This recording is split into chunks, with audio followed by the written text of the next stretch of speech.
Oser les arts, ça a été d'abord une opération initiée par le département, une opération 100% conseil départemental.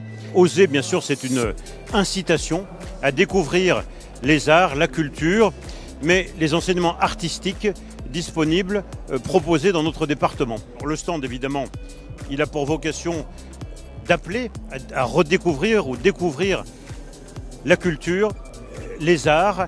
C'est pendant la pandémie qu'on a ressenti profondément à quel point la culture était nécessaire. Eh bien, on est ici pour l'exprimer et proposer aux visiteurs de découvrir les arts proposés en Savoie, les différents enseignements artistiques, mais de manière ludique.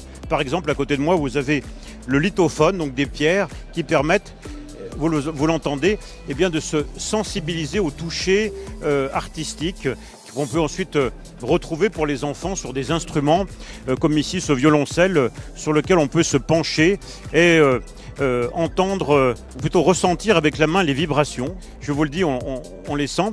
Et puis également en se penchant, écouter le son qui n'est plus du tout le même quand on retire le violoncelle de son support. Par la culture, ce qui nous fonde, ce sont nos valeurs.